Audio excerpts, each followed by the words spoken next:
Well, welcome to the 700 Club. In 2008, a homeschooling family fled persecution in Germany and found temporary asylum right here in the United States.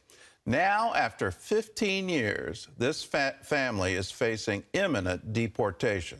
Well, last month, immigration officials told them their status has been revoked and they have to leave the country by October 11th.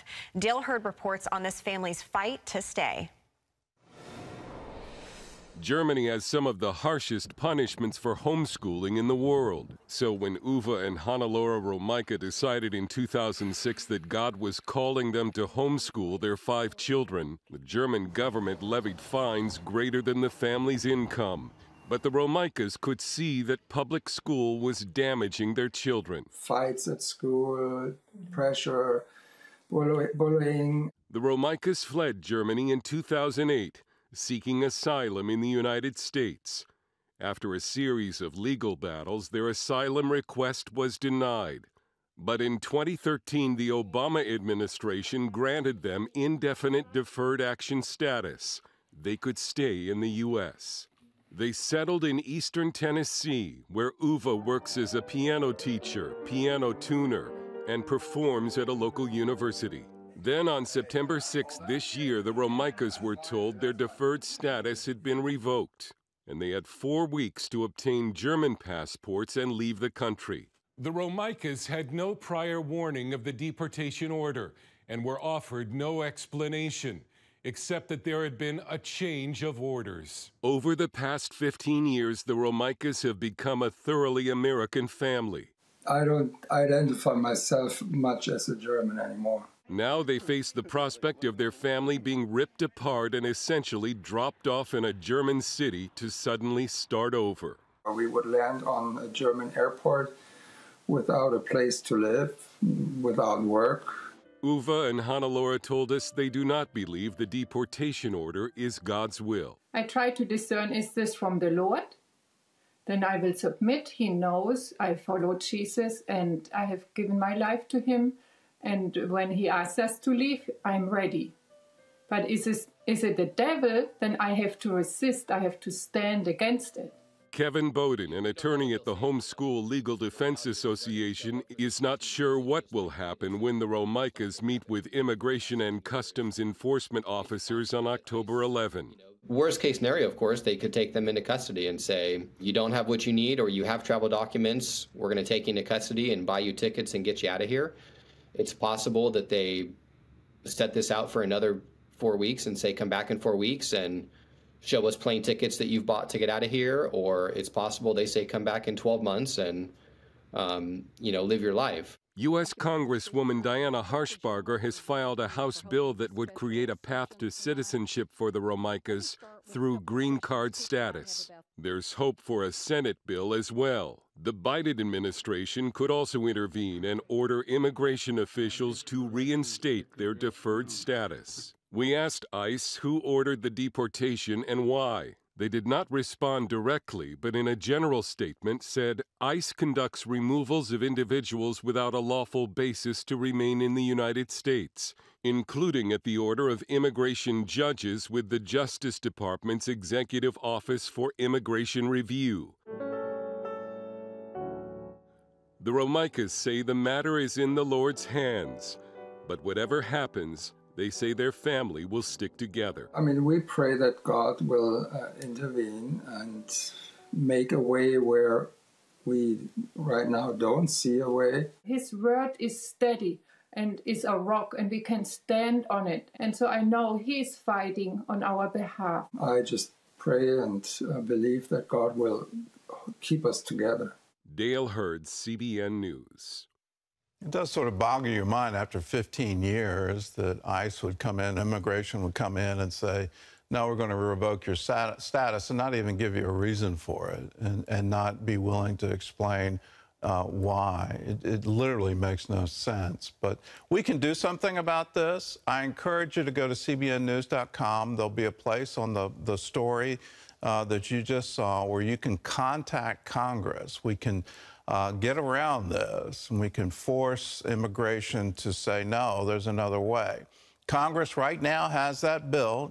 You heard about it, and you can make your voice heard by calling the Congressional Switchboard and letting them know that this should not happen. This family should not be deported. You can also call the White House, because the Biden administration does have the power to intervene on this. I think they should. This makes no sense. They've been living here for 15 years. There needs to be a path for citizenship for them. Congress is trying to act. Let's make sure they can act quickly. Well, in other news, the Biden administration is making a 180-degree turn in immigration policy.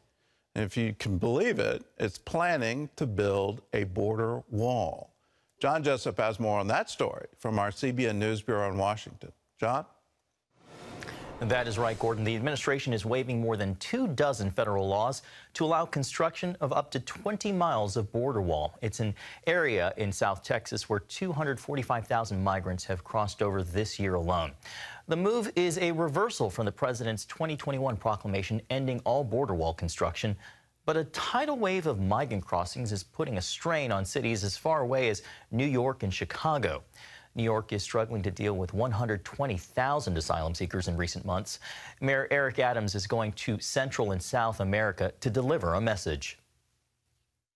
We're going to tell them that coming to New York doesn't mean you're going to stay in a 5-star hotel. It doesn't mean that the mere fact you come here, you automatically are going to be allowed to work. Border Patrol agents have apprehended more than 200,000 migrants in September alone. Busloads of those asylum seekers are arriving in major cities every day. Mayor Adams, as well as the mayor of Chicago and the governor of Illinois, are demanding the federal government to do more to stop the flow. Well, turning to the United States House of Representatives, where 2 Republicans announced their candidacy for Speaker. House Majority Leader Steve Scalise of Louisiana and Jim Jordan of Ohio are the first to jump officially into the fray. A vote is expected next week. Meanwhile, moderate House Republicans are looking to expel Congressman Matt Gaetz from the House GOP conference and punish the 7 other members who voted to remove Speaker Kevin McCarthy. Well, one of those Republicans told CBN News why he was a yes vote. Virginia Governor Bob Good says McCarthy was unfit for the job, and he spoke with CBN's Matt Galka about the speakership and what's next. Joining us now, Virginia Congressman Bob Good. After taking some time, having some perspective now, are you satisfied with everything about how the process played out to remove now former Speaker Kevin McCarthy? Well, it was a sad decision to have to vote to remove our Speaker. It was not a difficult decision, unfortunately, because of the failures of leadership that have been demonstrated this year and culminating with what happened on Saturday with the continuing resolution. So it was with a heavy heart that I approached it, and a disquieted spirit with the conflict that was ahead. However, I was thankful that we were able to prevail in what needed to be done for the country, for the good of the country. And I'm encouraged by what has transpired since then. I am persuaded, convinced that we will emerge with a more unified conference, because we will have to come together and vote in a new speaker with 218, hopefully 221 votes. Hopefully it'll be unanimous among Republicans. We want to choose a David, not a Saul. So we want to prayerfully, humbly approach this and vet these candidates and do the best we can for the American people. The country cannot afford us to do anything less. And so I'm encouraged. But again, the real work is beginning now, and we're committed to that. What was the deciding factor in your vote? Instead of passing our spending bills as he promised he would, and keeping his commitment to cut back to pre-COVID spending for non-defense discretionary, he dillied and dallied. He was a feckless leader. He couldn't decide. He didn't lead the conference. We didn't pass those bills.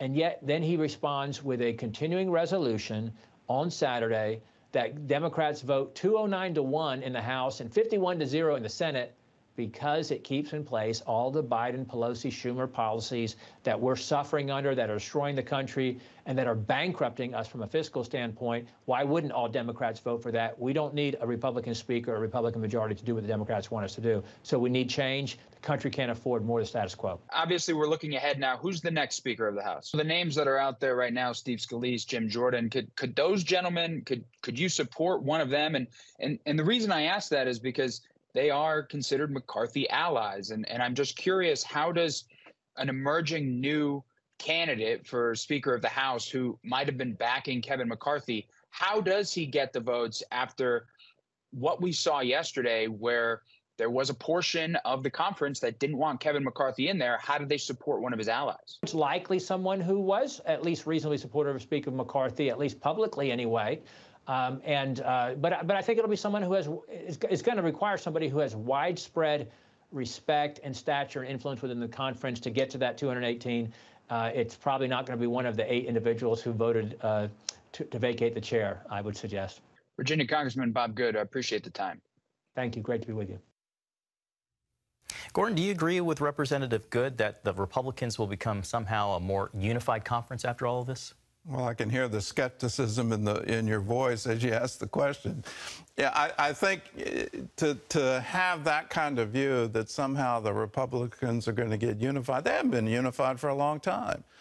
When you focus in on how to make comparisons among your own party, and you start the name calling and saying, so-and-so is a rhino, or so-and-so is part of the ultra-conservative.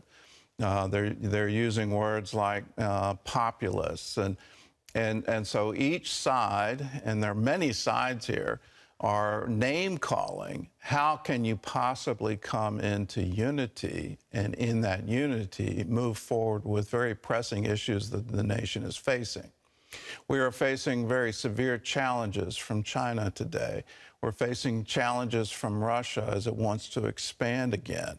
We're facing economic issues that are really potentially catastrophic for the nation as we continue to spend money that we literally do not have. Are we suffering under disasters? Are we emerging from a pandemic? All of these things are happening, and in the middle of that, you have one party, both parties actually are fracturing, let alone how can the two parties come together and actually govern the nation? I've said it before, I'm going to say it again. A house divided cannot stand. We'll see the battle for the new speaker, but I think whoever is elected, it's been going on for a while now, where there's certain wings within the Republican Party that don't like the speaker and want to see him removed. They forced the resignation of Ryan. That's how we got to where we are today. You see this. Is it going to stop? My prediction, no.